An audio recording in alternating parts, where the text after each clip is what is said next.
नमस्कार जोहार, आप सभी का एक बार फिर से स्वागत है प्रभात खबर में। मैं आपके साथ विनोद। बात करें इस वक्त पूरे झारखंड में विधानसभा चुनाव की बिगुल बज चुकी है, जिसके बाद बात करें नामांकन प्रक्रिया शुरू हो चुकी है। ऐसे में जमशेदपुर पूर्वी से दो बड़े चेहरे, जहां पर बात करें भाजपा की ओर से रघुवर दास के बहू यानी कि पूर्णिमा दास साहू यहाँ पर नामांकन करने पहुँच चुकी है। वहीं बात करें कांग्रेस की ओर से डॉक्टर अजय कुमार, उन्होंने भी नामांकन किया। आइए जानते हैं इन दोनों ने क्या कुछ कहा।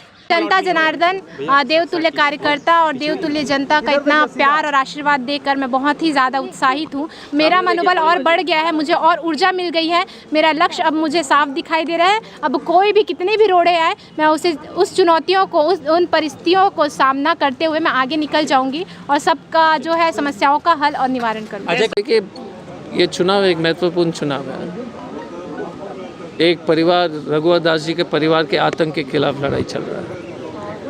पिछले 30 साल से इनके आतंक जो है, कभी किसी के घर में घुस जाना, पीट देना, गाली गलौज करना, गरीब को मारना, पैसा वसूलना, ठेका लेना, नौकरी लेना और कुछ काम नहीं करना, सिर्फ अपने बिचौली से जो है ठेकेदारी करवाना।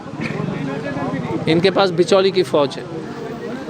नौकरी भी यही लेंगे कंपनी से, ठेका भी यही लेंगे। लड़ाई इस बात की है, ना तो हमको बेटा को नौकरी दिलाना है, ना मैं कभी किसी सरकारी ठेका या कंपनी का ठेका कभी ज़िंदगी में लूँगा। आप याद कीजिए, लाल बाबा फाउंड्री में जब बुलडोज़र चला था तो ये लोग सब गायब थे। भुइयाडी में इन्होंने तोड़ने के लिए भाजपा के नेता ने चिट्ठी लिखा था एनजीटी को, ये बस्ती को साफ कर देंगे अपने जो है ठेका लेने के लिए। तो बस्ती जो है खतरे में इसलिए क्योंकि ये शिकायत करते, गलत शिकायत, कोई जैसे कंपनी को सुएज प्लांट बिठाना है। हम हमेशा कहते हैं कि मेरे घर पर आइए, चाय बिस्किट और काम, रघुवर दास जी के घर जाइए, गाली गलौज और थकान। तो लड़ाई इस दोनों की बात है। मालिकाना पर बेवकूफ़ बनाया। मालिकाना जो है, हम पूरे झारखंड में मालिकाना का समस्या है, जहाँ पर खतियान ज़मीन नहीं है, उसको कराएंगे।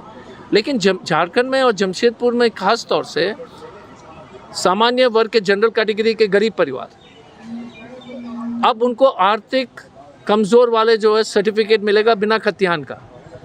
तो हमारे बच्चे जो बस्ती में रहते हैं, ब्राह्मण हो, भूमियार हो, कायस्थ हो, राजपूत हो, वो अपने कॉलेज और आरक्षण उनको 10% मिलेगा। SC ST OBC को 50% आरक्षण जो है, जमशेदपुर में आज़ादी के बाद उनको सर्टिफिकेट नहीं मिलता था। हमारे जितने भी SC ST OBC के लोग हैं जमशेदपुर में, बस्ती में, अब जातीय प्रमाण पत्र जो CO ऑफिस से बनेगा। कितनी बड़ी उपलब्धि है। सरकारी नौकरी में, सरकारी कॉलेज में, प्राइवेट यूनिवर्सिटी में फ़ीस भी आधी हो जाएगी। ये बात सबको बताइए, किसी सरकार ने नहीं किया। बिना खतियान का जातीय प्रमाण पत्र भारत में पहली बार हुआ है, पहली बार।